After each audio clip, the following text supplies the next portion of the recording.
the next thing we got to talk about is Michael Keaton is back as the Batman, and the cameo from The Flash will be featured in this film.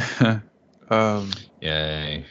I'm of two minds where it has some cool moments, but it's like they were highlighting Keaton as Batman more than this Barry. is the trailer where they know what they're doing. This is if there was a trailer where I'm like they know what they're doing, what they're hiding. This is it. Like But this is the trailer where they know nerds have the weakest will on a damn planet from being shoved in lockers, either not enough or too much.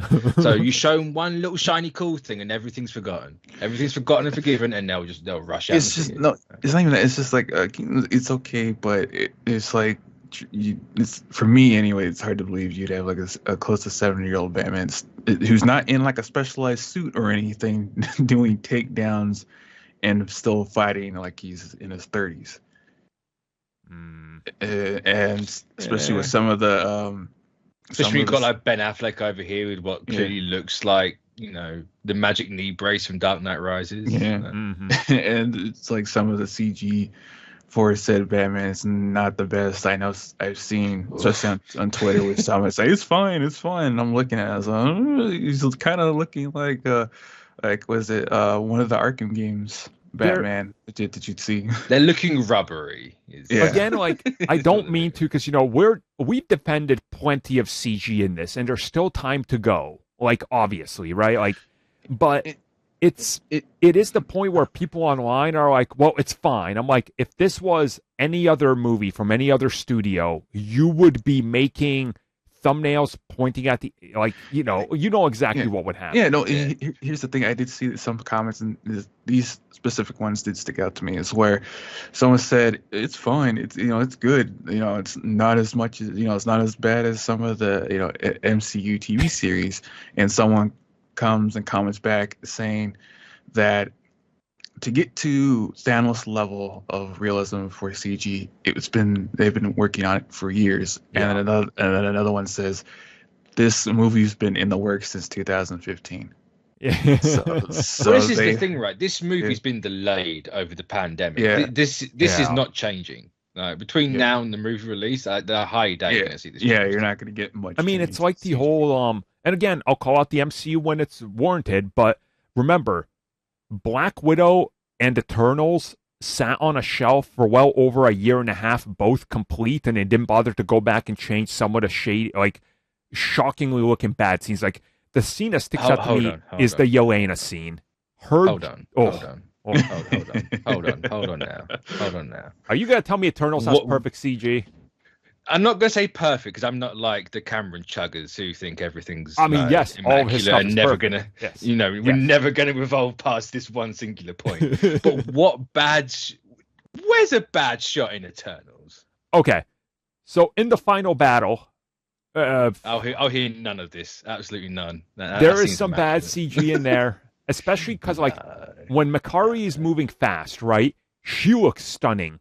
But you can tell they put the effort into her looking stunning, where some of the stuff, when you don't pay attention to her, you're like, it's looking a little rubbery around her. I'm telling you. That's biased. That's anti-eternal. Yeah, that's Cameron coming and like crawling his way out the skin, just being like. I'm telling you, like. Marvel has some bad CG. Puppet. Like, I mean, they do. Look at the Thor: Love and Thunder, right? Like that floating head, and they even changed that, and it's just like, oh, it's still bad. It's still got bad. Yeah. You're never gonna make a floating head look good. Like, don't even try. One of my friends the other day was rewatching Thor: Love and Thunder, and they just kind of had it on the TV while it was over, and his wife made the comment. It was her first time kind of glancing at it, and she goes, "What's wrong with her helmet?" And like she knows nothing about this stuff. I was like, "Oh, you talking about Jane?" She was like, "Yeah." Is she wearing a helmet? I was like, "No, that's CG." She was like, "I think I can tell." I was like, "You can." And I think the Flash trailer has some of those problems in it with that, and there's quite a few scenes that stick out. At the same time, there's quite a few scenes in this that I look at. I'm like, this gets me. Like every scene Supergirl is in, I'm like, I want more of this. She looks incredible. Like I really hope she's the Supergirl in the movie they're doing. Same. What was it? Woman of Tomorrow, whatever it's Yeah. called. I can't remember right now, but yeah, I hope she stays on because she looks fantastic. Yeah, she looks great. That suit is Apart also from great. that one shot where she's busting out of the thing and there's Keaton and like Stretch Armstrong appears and like she's clearly made of rubber. And, Uh-huh. But apart from that, Yeah. I mean, also, let's be real. Most of the highlight, I think everything I've seen, everybody posting about it, is the Keaton scenes, the suit, the Elfman music remix. That's all incredible, in my opinion. It looks... It's everything I wanted, I think.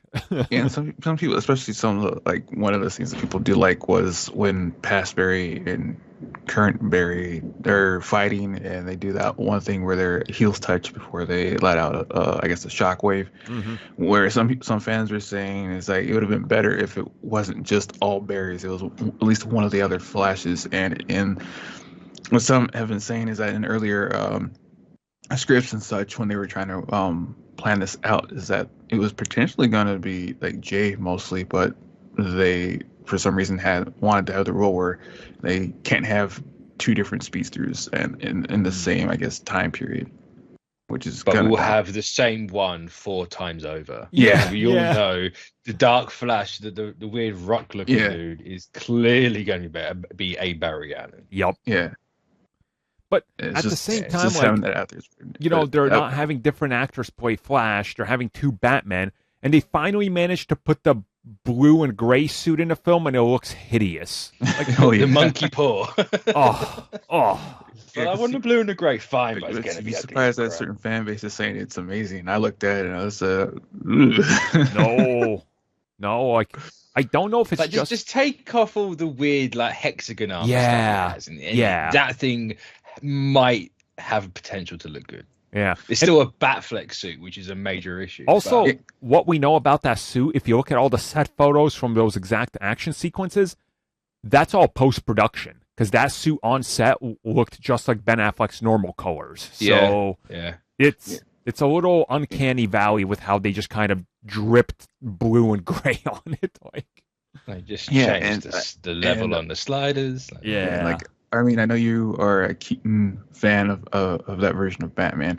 Tell me your opinion on when he opens up the I guess his little area for all his bat suits. You see all the other different versions of that bat suit because from what I've seen from online is that people were okay with what with what they had or when he first showed himself as Batman, but they're saying all those other suits are much better than the one he opened up with. I mean, again, I love the Keaton suit, right? Like, it's one of those things that's like ingrained in my brain. But yeah, looking at it, the one he has in the scenes is, I would say, probably inferior to some of the other things you see with the emblems and the way they're built. And again, I get, like, his Batman was restricted. He couldn't move his neck and all that, right? Yeah, I can But see that. why, like, he looks uncomfortable. Like, there's the one scene where he's standing there and the camera, like, pulls up into him. And you're almost like, this looks more uncomfortable than the Batman Returns suit. It's weird because that's because Ezra Miller's doing something off camera. Like, here's the best way I can describe it. They took the 89 suit and said, it needs to be the same, but we need to apply modern technology and suit advancements. And the two clash because they come from different principles of design. That's the only way I can describe it. Like, it's a little weird looking. Yeah, because when I look at it, to me, it just seems like he doesn't have a lot of mobility to actually look around. So he has to move his whole entire body in a direction of where he wants to have people pay Which attention is weird, right? Because they've kept that, like, they're leaning into that factor. But then you see him flipping all over the place. And it's so out of place. It's weird. Mm-hmm. Yeah. It doesn't mesh together. It proper took me out the trailer. You know, that's what I'm saying. It's the old principle. It needs to be the same thing, but change it enough. It's like, yeah, his helmet, like, I don't know. It looks a little weird. I do like all the other suits. We've seen it, though. Like, you see references to his version of, I guess, the Nightmare sequence. You see the Robo suit there. Like, those are some incredible suits. I hope he puts some of those on. You see the classic suit from, like, Returns back there. Like, there's a lot there. I just hope that's not there for Easter eggs, but I feel like ultimately it's probably going to be. Oh, it's going to be. Yeah. He ain't going to wear more than one. Yeah, unfortunately. Like, It's just a cool shot to get people excited for it. Toy people will still make every single one just because they're there on screen. Yeah. But I doubt he'll ever actually put them on. Sadly. So, overall thoughts on trailer? Keaton, exciting. Supergirl, exciting. Ezra, Ezra. So we'll see what that happens. Yeah. So I was just making the offhanded joke that they hid the Reverse Flash in plain sight in that trailer. So they did though. Oh.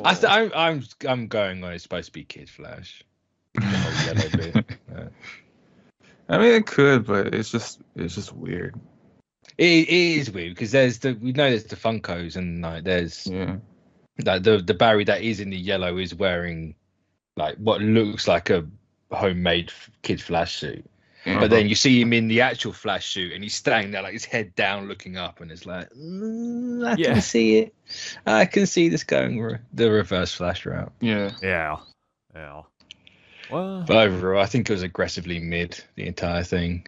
It didn't really do much for me personally. But the Flash stuff does nothing for me, but the other stuff does something for me. That's kind of where I'm at. So, and again, I think it's the Ezra factor. Like that's looming hard. I think it's a combination of that and everything in this movie isn't going to matter apart from the last 20 minutes. Yeah. Yep. Yeah. That, of course, is a reboot movie. Fantastic. I will. I might read a wiki because I'm not supporting this movie. Yeah. I got my free ticket, thank God. So all good. So obviously we're going to talk more about this when we get closer to it, everybody. So stay tuned and let us know your thoughts on the trailer